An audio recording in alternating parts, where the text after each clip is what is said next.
أعوذ بالله من الشيطان الرجيم بسم الله الرحمن الرحيم الحمد لله رب العالمين اللهم صل على سيدنا محمد وعلى آله وأصحابه والتابعين لهم بإحسان إلى يوم الدين bandiraɓe caggal yettude Allah e julde annabi sallllahu alayhi wa sallam min calmini on min juurima on ha joni en garti e yewtere meɗen konngol l'islam yewtere nde mbaɗeten ɗo e ayawo meɗen Pini TV kala ñalawma aljuma so tawi oɗo saaha yonti enen kalanno oɗo saaha eko fati e ihsan woni moƴƴinde golle muɗum ha jomum wona neɗɗo moƴƴo gila e jikkuji moƴƴi ha e golle moƴƴe ɗe ganduɗa jiida e golle ɗe Allah farluno e dow jomum yewtere men ɓennude en kaalino wonde Allah haali e hadis qudsi o wi kanko Allah maccuɗo makko o waɗata ɓallortako mo e hunde nde ɓuuri yidde e ko farli e dow jomum ko farli e mako ɗum o ɓuuri yidde e ma haade ma wadde goɗɗum wadde ko farli e mako ha gasa o wi kadi caggal sa waɗi ko farli e mako wama yazalu abdi yataqarrabu ilayya bin nawafil maccuɗo am o serata omo ɓalloro kam min Allah e nafilaji hatta ahibbahu hami yiɗamo hatta uhibbahu somi yiɗimo on saaha mi wona nanɗe makko ɗe o nanirta ɗe hankkadi mi heedamo e nanɗe makko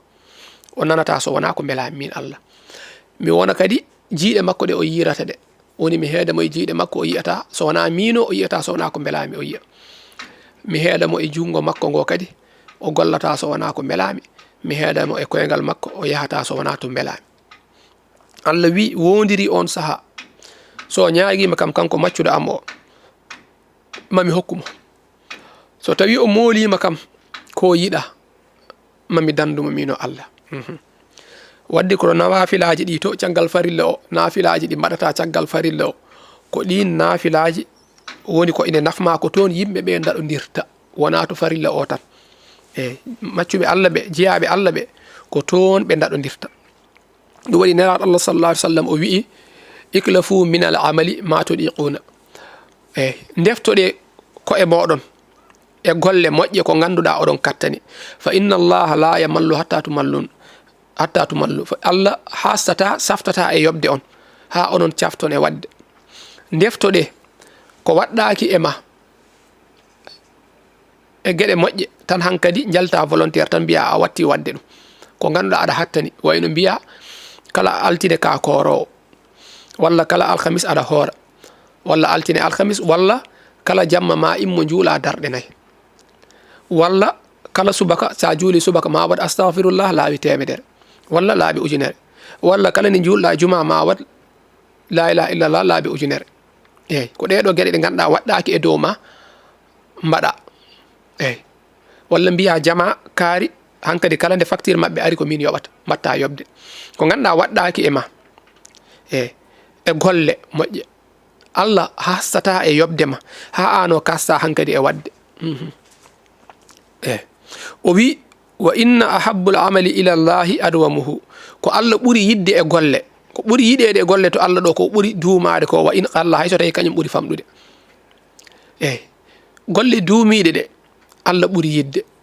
masalan kala caggal tisbar aɗa juula darɗe ɗiɗi naafila ɗum Allah ɓuuri yidde e hande juula darɗe nayyi caggal tisbar janggo juula darɗe jeetati ɓawo janggo caggal takkosan juula sappo e ñande wonde juula darɗe ɗiɗi ala ɗiɗi duumaɗe ñande foof ɗiɗin Allah ɓuuri yidde te kadi duumade e wadde ko moƴƴi ina waɗi ɓuure kewɗe neɗɗo juulannoɗo jama kala salatu kala fajiri o fini fajiri goto o wendori o yahani jama so immima o juuli hay soko nokku makko ɗo o windante baraji juuloynoɗo jama ayi saabu ko duumino hen ko gantu haɗima wadde omo juulanno kala jamma darɗe nayyi hande o wendori o ɗanima ha weeti o heɓani julde ɗum o windante baraji o juumi ɗum hadis goɗɗo ina haali ɗum ɗum waɗi taw ko anniya makko guila omo lela omo anniyi julde so immade 3 heures jamma o nafla ɗum waɗi duumande moƴƴi neɗɗo noon jahowo jama salatu saaha on so wendori gotol so juuli o windante ko baraji julɗo galle mum saabu o duumaki hen nde o lelata nde ne wawi taw wonano andi e makko yaade walla ko nandi hen kono jahowo toujours so gantu haɗima wadde hunde kadi o windante ɗum waɗi moƴƴi wadde yaltude tan volontaire waɗɗaki e ma Allah haalani e qur'ana wonde mbaɗe astaghfirullah laaɓi temedere juule e nelaɗo temedere mbaɗe la ilaha illallah temedere kala subaka e kala kikide Allah wiyan noon e qur'ana farlani ɗum e dow men ko enen jalti volontaire eɗen mbaɗa ɓayi tan ko la ilaha illallah mbiyeten en kalani goɗɗum ko boni ɓayi ko salatu ko julde e nelaɗo juuleten ɓayi ko astaghfirullah mbaɗata mo nelaɗo waɗanno o kono noon ko façon goɗɗo an ko subaka e kikiɗa mbaɗata ɗum ɗon nelaɗo yamiri wi Allah hassata e yobde en ha enen kasten wadde ɗum ko naafilaji naafila wirdu holko firti wirdu e arab wirdu woni ko neɗɗo waɗata ñande foof walla kala balɗe tati foof eyyi wayno horaire kala yontere aɗa waɗa ko ɗum woni wirdu ɗum firti e wirdu soko darɗe nayyi ɗe juulata caggal tisbar foof ko wirdu wiyete so tawi ko la ilaha illallah mbaɗata kala subaka e walla kala kikiɗa ko wirdu wiyete wirdu woni hunde nde neɗɗo waɗata ñande foof te kadi ina jeeya gueɗe ɓurɗe moƴƴude kadi ɓurɗe wawde wallude neɗɗo woni zikru jangtade Allah koye gueɗe ɓurɗe wawde naftorede e banggue ihsan banggue moƴƴinde banggue darde yidde Allah faggitorade gilli Allah beele keɓa ɓural Allah yidma hankkadi sa ñaguimomo o hokkuma sa molimomo o danduma sabu ɓuura kewɗe ari hen nelaɗo sallallahu alaihi wasallam haali hadis mo ganduɗa ko abul musa ash'ari habri hadis o wi nelaɗo sallallahu alaihi wasallam wi masalul ladhi yazkuru rabbahu wa masalul ladhi la yazkuru rabbahu masalul hayyi wal mayyit o wi misal neɗɗo jangtotoɗo Allah e on neɗɗo mo jangtota ko Allah ɓe mbayi hono misal ko wuuri e ko maayi ndara jangtotoɓe Allah ko heewi ɓe eɓe jangtota ko Allah ko heewi noɓe mbaadi te Allah e hoore mum haali e alqur'ana o wi wa zakirina allaha kathiran wa zakirati adda allahu lahum maghfiratan wa ajran aziman jangtotoɓe Allah ko heewi ko heewi ɓe kamɓe kala subaka e kikiɗe eɓe jangto Allah wa zakirati e rewɓe jangtotoɓe Allah ko heewi ko ɓeɗo a adda allahu lahum Allah ine heblaniɓe maghfiratan yaafa wuya so ɓe gari ñalawma dargue e bakkatuji mabɓe Allah ine heblaniɓe toon yaafa wuya wa ajran Allah ine heblaniɓe toon kadi jobdi aziman mawdi Allah wini alqur'ana suratul ahzab ay baɗɗo 35 jangtotoɓe Allah ko heewi worɓe e jangtotoɓe Allah ko heewi kamɓe rewɓe taw wona ɓe jangto saaha ko heewi ɓeɗo Allah ne heblaniɓe yaafa wuya ne heblaniɓe jobdi mawdi so Allah e mangu mum wi jobdi mawdi hunde fof ne wawi wonde hen hankkadi tonguetake Allah ne wawi wiide jomuɗen so wiyama ɓeɗo ñalawma dargue ko malikaji dowɗotoɓe taccinami siraɗe so wiyama ɓeɗo ko ala illiyina ɓe koɗata to nelaɗo hoɗata e aljanna to ko ndin jobdi wonaniɓe toon hawnaki saabu Allah wi jobdi mawdi Allah e mangu mum so wi jobdi mawdi hunde fof ne wawi faɗede hen Allah e moƴƴere mum so wiyama so Allah ne wawi wiide jobdi ndi hannata ɗum e mabɓe hankkadi kamɓe kala moɓe jiiɗi walla kala moɓe jiidi natan e jobdi he kala jiidiɗo e mabɓe natan e jobdi he ɗum hawnaki komo anda dokke Allah e ɓuure Allah tan wiyata ni te ɗum ɗo ko ayi alqur'ana suratul ahzab ayi battuɗo 35 Allah wi worɓe jangtotoɓe Allah ko heewi ɓe e rewɓe jangtotoɓe Allah ko heewi Allah ne heblaniɓe yaafa wuya ne heblaniɓe jobdi mawdi jobdi mawdi Allah wi ñalawma darga ngari hankkadi kala mo jiiduno ɗon yo arnata aljanna sabu moɗon sabu jobdi mawni ni joɓanmi on ndi hawnaki te Allah ɓuure mum tonguetake Allah tongantake haydara e golle nelaɗo Allah sallallahu alaihi wasallam o haali hadis o wi aywa o wi ala unabbi'ukum bi khayri a'malikum wa azkaha inda malikum o wi yeti mi habrata on mi haalanta on mi tinninta on bi khayri a'malikum e ko ɓuri moƴƴude e golle mon wa azkaha e ko ɓuri senade e golle mon inda malikukum to lamɗo mon ɗo wa arfa'uha fi darajatikum ko ɓuri wawde ɓamtude kadi darajuji moɗon wa khayrun lakum min an infaqi الذهب والورق ko ɓuri moƴƴude e moɗon nde nafgo toon kange nde cakkoto ɗon kange walla kaalis wa hayrul lakum e hunde nde ganduɗa ɓuri moƴƴude e moɗon min an talqaw aduwakum nde kaɓaton jihaadi kawron e añɓe moɗon fa tadribu anaqahum on saha gonen e soppude daaɗe maɓɓe wa yadribu anaqakum kamɓe ɓe gona e soppude daaɗe moɗon hunde nde ganduɗa ɓuri moƴƴude e mon e nafgude kange e nafgude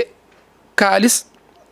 ko ɓuri moƴƴude e mon ɓuri senade to moɗon to jomɗo to lamɗo moɗon ko ɓuri moƴƴude e moɗon ende mbaɗa toon jihaadi kawron e añɓe mon oɗon coppa daaɗe maɓɓe kamɓe soɓe pewnitima e mon ɓe coppa daaɗe moɗon nelaɗo wini qaalu on saha sabaɓe mbimo bala hey kay haalan amen fa qala on saha o wi kanko alayhi salatu wassalam zicrullahi taala woni jangtade Allah towɗo wadde jangtogol Allah woni wadde astaghfirullah walla wadde la ilaha illallah walla julde e nelaɗo walla jangude alqur'ana ɗeɗo gueɗe woni jangtogol Allah ɗum ɗo ɓuri moƴƴude e wadde hay jihaadi nelaɗo wini wadde zicrullahi jangtade Allah koye hunde moƴƴere nde neɗɗo ina fota wawde wallitorade oɗo hadis Tirmisi habrimo yaltinimo hakim yaltinimo te ɓe mbi ko hadis sahih ko hadis celluɗo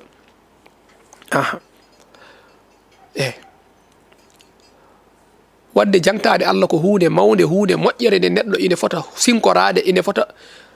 gollirde ha heɓa hen ko heɓete hen ko eyyi woni gorko garnoɗo e nelaɗo sallallahu alaihi wasallam o wimo ya rasulallahi sallallahu alaihi wasallam inna shara'i al islam qad kasurat alayya fa akhbirni bi shay'in atasabbatu bihi فقال عليه الصلاة والسلام لا يزال لسانك رطبا من ذكر الله ترمذي ابن ماجه أدي حديث أودو غور أرنو إن الله صلى الله عليه وسلم ويمو أيوة سرياج الدين أو من هيوي حق لما نفيوي هيوي هورم هيوي كم حال نم تنفع بيرني بشيء حال نم تنهوني نغندا بيد دومو هين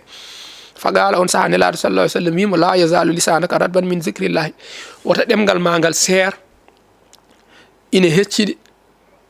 e jantogol Allah to ganda fo woni jangtade Allah wadde jangtade Allah ko hunde moƴƴere on hadis mo ganda kadi Abi Hurayrata habri hadis o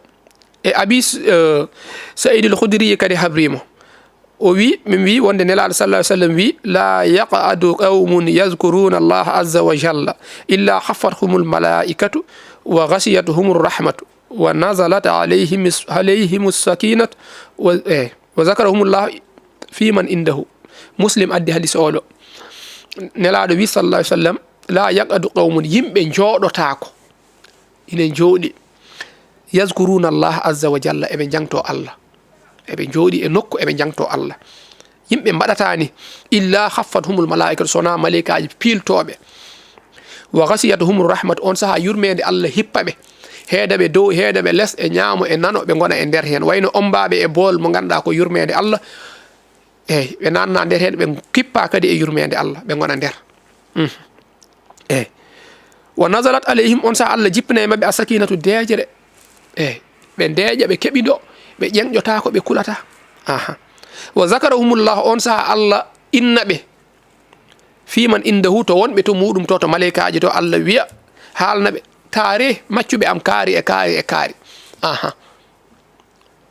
eyyi ɗum ɗo ko jooɗade ina jangto Allah jooɗade ina waɗa astaghfirullah jooɗade ina wiya la ilaha illallah eyyi o yimɓe jooɗotako ina mbiya ni ina mbaɗa ni ina jangto Allah walla ina janga alqur'ana so wona malaikaji ara piltoɓe yurmede Allah hippaɓe ɗum ɗo ko ɓuuri jangtogol Allah hadis oɗo muslim addimo e sahih muɗum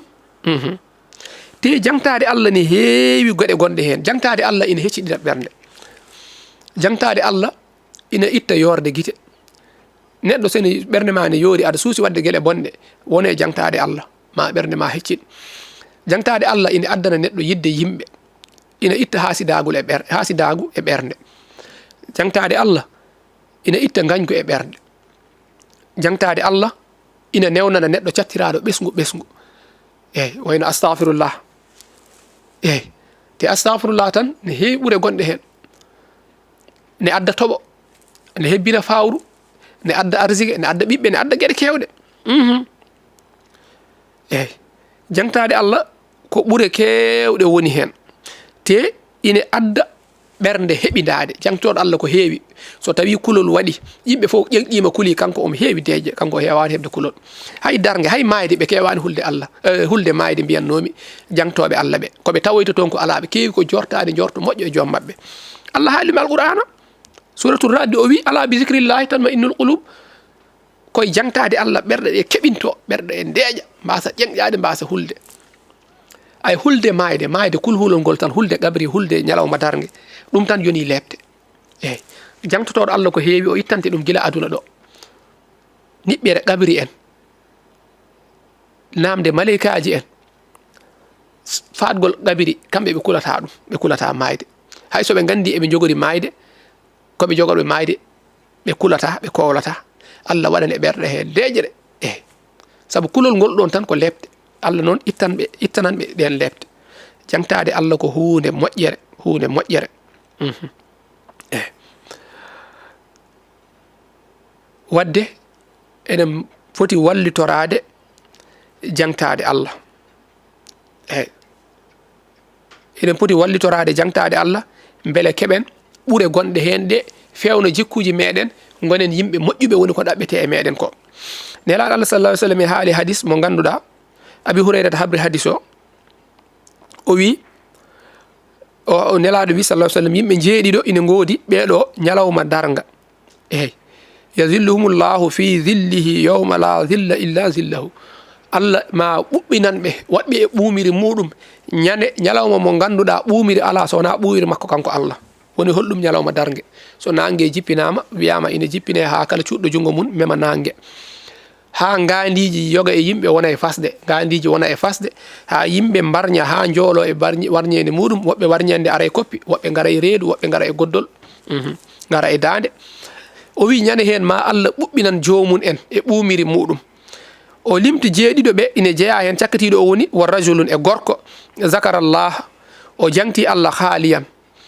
e nokku jewɗo fa fadat aynahu guite makko beddi gonɗi kanko goto soko feccere jamma soko ñalawma kanko goto omo e nokku makko omo jangto Allah omo waɗa zicrullahi soko la ilaha illallah o waɗatno soko astaghfirullah eyyi omo jangto Allah omo siftori hen Allah ha guite makko beddi gonɗi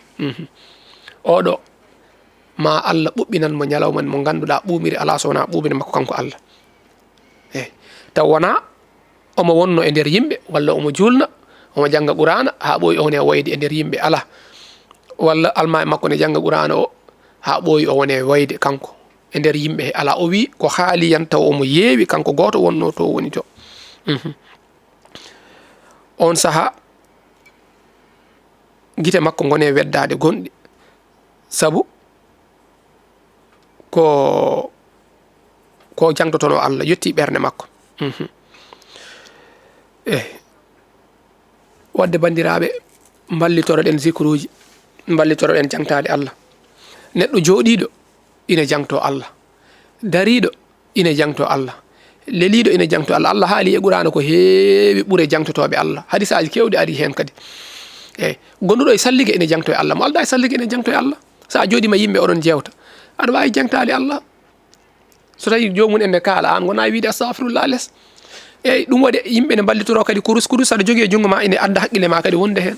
hay saɗa e lawol saɗa yaaha kala haqqille ma ari hen hankkadi gonta fodde jaaɓe aɗa haala aɗa zicra kala jangtotoɗo Allah nelaɗo haali kay serdi o wi misal jangtoɗo Allah emo jangtota ko Allah ɓe certi ɓe mbayi ɓe mbaadi ko hono ko wuuri e ko mayini eyyi jangtotoɗo Allah ɓerde nde deeƴat ɓerde nde heɓinto hulata so yimɓe kuli kañum hulata jangtade Allah ine adda bel wetto e ɓernde kala to jomum woni yeeso ngo ine nurɗi to woni fo omo jala omo lakiti o ñirɓintako hay somo waajo makko taw ine hoyti so tawi ɓe jooɗiɓe eɓe jewta ko faate diine ɓe jewtata kamɓe jangtoɓe Allah ɓe jewtata ko ɓuuri Allah eyyi hay soɓe kaala lebte taw ɓe ñirɓintako hen ɓe kalta haɓe mbarña haɓe ha ɓe jaada e fitina walla ko nandi hen eyyi walla ina yenna yimɓe on walla gueɗe nandude hen kala mo ganduɗa tini e ɓernde ma anje julɓe eyyi walla yorde ɓernde walla gueɗe nandude hen duuma e jangtade Allah duuma e zicrullahi so ɓooyima ɓernde ma heccit eyyi ma ɓuri yidde yimɓe kala tinɗo e ɓernde mum gañgu yoga e yimɓe hebbini jangtade Allah soko astaghfirullah soko la ilaha illallah soko subhanallah kala ko wawi wonde hen soko julde e nelaɗo sallallahu alaihi wasallam sa duumima hen ma Allah hecciɗin ɓernde ma Allah hokke yidde julɓe kono noon kadi julɓe jiɗete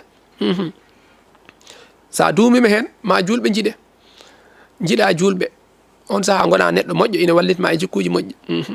ma en garto hen inchallah e haalde yoga e zikruji ɗi ganduɗa Qur'an addi walla nelaɗo Allah sallallahu alaihi wasallam addi ɗum e hadis taw ɓuure kewɗe nana hen ɗe ganduɗa neɗɗo ina wawi hutorade beele wallitoro e ihsan beele wona neɗɗo moƴƴo wona neɗɗo jiɗaɗo yimɓe gona jiɗɗo yimɓe al mu'minu hayyinun layyinun julɗo ko jiɗɗo yimɓe julɗo ko jiɗaɗo julɗo ko jiɗɗo ko jiɗaɗo ko newiɗo eyyi julɗo ko newiɗo julɗo ko deƴƴo ko ɓuɓɗo bandiraɓe wonno ko yewtere meɗen konngol l'islam ɗo e ayaw men Pini TV eɗen jaɗanno to banggue caméra ji to musidɗo men Djiby Dieng to banggue montage Ali Fall wassalamu aleykum wa rahmatullahi wa barakatuh